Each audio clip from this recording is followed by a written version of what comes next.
So this is the year where I've decided I definitely want to play more golf, and I've said this before, but it has become more of my New Year's resolution to make sure that I get on that golf course definitely more than I did last year.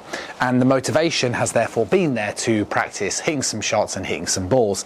And like everybody else, I'm obviously very keen to make sure that by the time the golfing season comes, I feel like my swing is in a good shape.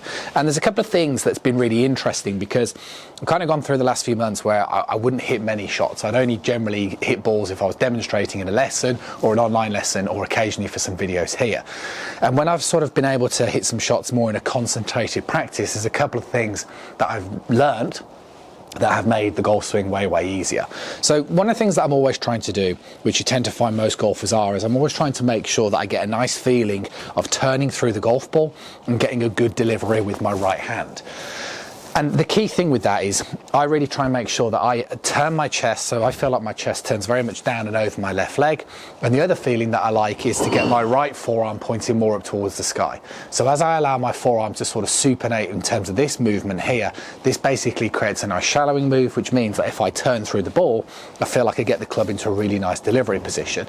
Now, I'm going to talk about that more importantly in upcoming videos, but the thing that you really need to be brave when it comes to hitting shots is you do need to feel like the face is coming down open, which I know a lot of people don't like. They like to think, oh, if I can get the face square. But the problem is, when you try and think about getting the face square, I find a lot of my students end up in these types of positions. When I sort of talk to them about trying to be a bit braver, getting the face more open and turning through, they do start to get into these sort of positions here. Now, that's very much the same for myself. Now, I started noticing that what I was doing in my backswing is I was closing the club face too much instead of allowing the club face to rotate a little more open. So I thought, let's create a video around the takeaway in terms of exactly what we should be looking for. Now, I'm going to use a swing guide. A swing guide, most people that I mention this to end up going, oh, I've got one of them locked away in the garage somewhere. These are really inexpensive, and I'm not saying that it's the perfect training aid, but it's a nice point for reference, particularly for this video. So all we need to understand the takeaway is two things. Target line, well, three things. Target line, club shaft, swing guide. Let's start off with the target line and the club shaft. So what should happen as I take the club back is the club shaft should always point in a straight line. So see where the way my club shaft is pointing down towards my target line as I'm taking the club back like so. Okay, now that's rule one. The problem with that is there is an element of subjectivity in terms of like that could point down towards my target line, that could point down towards my target line. So then it's a bit like, what should your wrist be doing? Well, what needs to happen is your hands and arms need to move to the side of your body, and there needs to be a small degree of wrist hinge. Now, wrist hinge is this motion that I'm demonstrating here. However, the key term there is small degree. What you want to avoid is excessive. I meet a lot of golfers that do a huge amount of wrist hinge to the point where the club ends up going under plane, and then they struggle and starting to move indifferently to get the club back on plane. This is where the swing guide comes in.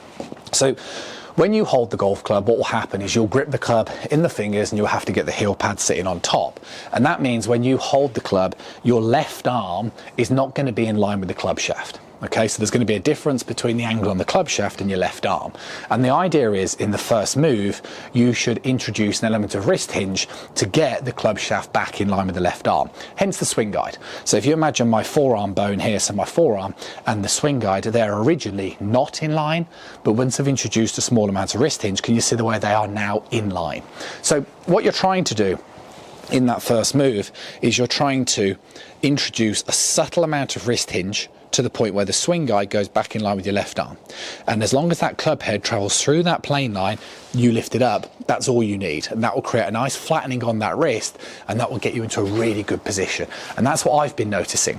I was struggling with my ball striking because I was kind of getting a bit this way, a little bit too shut, hands a little bit too close, a bit too sort of steep, and then felt like I was having to do a lot of shallowing. Since I've sort of got the feeling now of being more this way, the club more out in front of me, I found it much easier to be able to rotate through the golf ball and keep that club face much squarer. For me, that feels more open as I can turn through. So again, if I hit a couple of shots here, you see the way I just get set up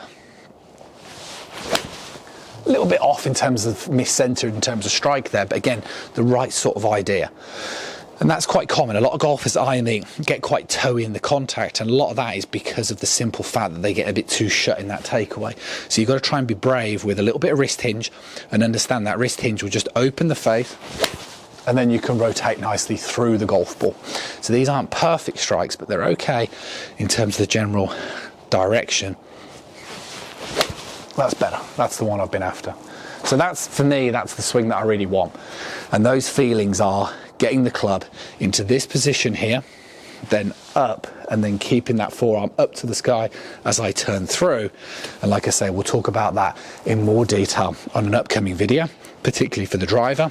But work on that takeaway. Make sure that you're getting that little bit of wrist hinge, getting that left arm and that club shaft in line.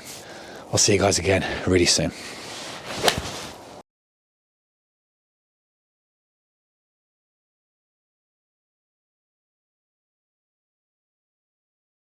That's the one.